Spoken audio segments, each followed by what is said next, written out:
ایک حدیث میں نبی کریم صلی اللہ علیہ وسلم نے ارشاد فرمایا کہ جو عورت اللہ تبارک و تعالیٰ کی فرما بردار ہو اور اس کے رسول کی اطاعت گزار ہو اور اپنے شوہر کی خدمت گزار ہو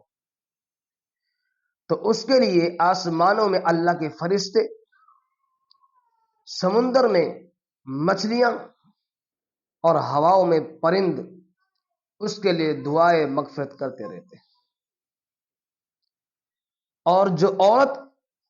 اللہ اور اس کے رسول کی نافرمان ہو اور اپنے شوہر کی بھی نافرمان ہو،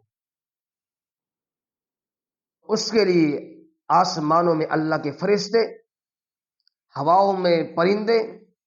اور سمندر میں مچھلیاں، سورج، چاند اور کائنات میں جتنے بھی انسان ہیں وہ سارے کے سارے اس کے لیے جو ہے کہ لعنت کرتے ہیں۔ اور اسی طریقے سے اگر عورت خام خواہ اپنے شوہر کا موڈ خراب کرتی ہے اور اس کو راضی نہیں کرتی، اس وقت تک جو ہے کہ لعنت برستی رہتی ہے۔ اور بغیر اجازت کے اگر گھر سے باہر چلی جائے، شوہر کی اجازت طلب نہیں کی، اس سے پوچھا نہیں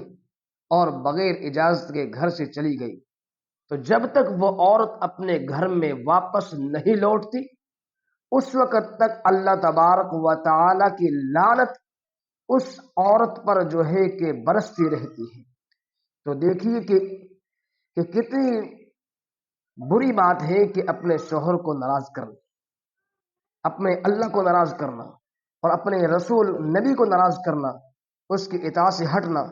تو انسان اس کی اطاعت سے ہٹ کر اللہ تبارک و تعالیٰ کی لعنت کا مستحق ہو جاتا ہے۔ اور اگر وہی عورت اللہ اور اس کے رسول کی فرمان بردار ہے، اپنے شوہر کی اطاعت گزار ہے، تو پھر اسی عورت کے لیے اللہ تبارک و تعالیٰ بھی، فرشتے بھی اور پرندے بھی اور مچھلیاں بھی اس کے لیے دعائیں مغفرت کرتی ہیں۔ تو اللہ پاک ہم سب کو، ہماری عورتوں کو، ہماری بہنوں کو اس بات پر عمل کرنے کی توفیق عطا فرمائے، اپنے شوہروں کی بات کو ماننے کی توفیق عطا فرمائے۔